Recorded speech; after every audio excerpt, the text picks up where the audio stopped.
Hi, welcome to SBR Videos. It's NFL Week 17, and we are talking with very popular contributor, professional handicapper Doug Upstone, doing his regular segment with us, known as Top Dogs and False Favorites, NFL Week 17. Doug Upstone, what's your first top dog or false favorite for us?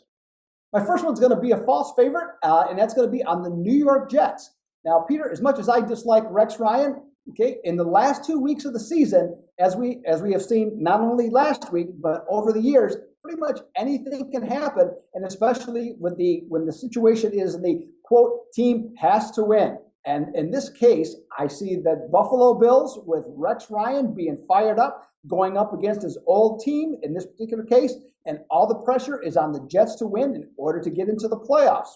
In this particular game, I like Buffalo getting the points and being the underdog, and I think and especially them being at home, I think that makes them just that much more dangerous.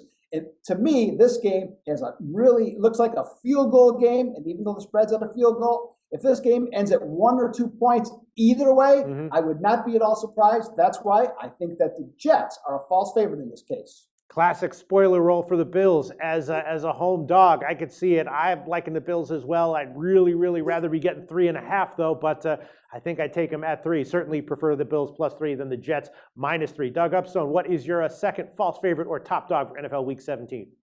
Got a top underdog here, Peter. I'm going to go with Detroit in this particular case. Now, Detroit didn't play so well last week for a half against San Francisco, but then they upped their game and they covered the 9 points with relative ease. Now, Chicago last week ended their 3-game losing streak, and they did it on the road in December, which is certainly a rare occasion. Now, Detroit has a long history of failures on the road, for a number of years. But this year, Peter, they won at Green Bay for the first time in decades, and they looked really good against New Orleans on the road just a couple of weeks ago on Monday night.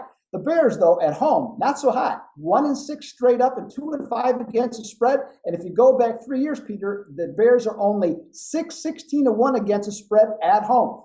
The Lions, since they've come back from London, their defense has really been carrying this team. They've only given up 19.2 points per game. I think that's going to carry over against a Bears offense that only averages a little over 20 at home. And I think with Detroit having a real chance to finish 6-2 straight up on the season, I think they go into Chicago and they get a victory. All right, Doug Upstone. Well, Teddy Covers told me he really likes Detroit. Chris Andrews told me he really likes Chicago, and I really like both of them. I respect both of their opinions. I was sitting there scratching my head, and you have now cast the deciding vote in favor of Detroit.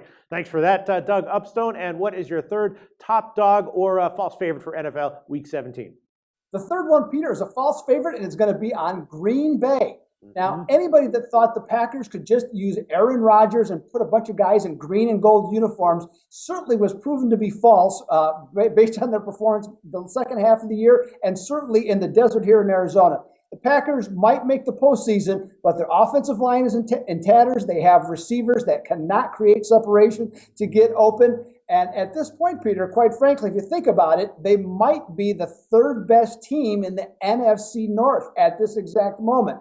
If the Packers cannot run the ball, Minnesota's pass rush is actually better than Arizona's, so that puts them in even a more precarious situation. The Packers have already lost twice this year at Lambeau Field, and Minnesota is 6-1 against the spread on the road. I think the Packers are in real trouble here, and at 3.5 on the hook, I want no part of the Packers, and I think Minnesota's the better play here. Okay, Doug Upstone, that puts you squarely opposed to Jeff Cadillac's position on this game, and there are those who would say that that is not the worst position that a handicapper could find himself in. There's others who would beg to differ on that as well. Interesting takes, Doug Upstone. Thanks so much.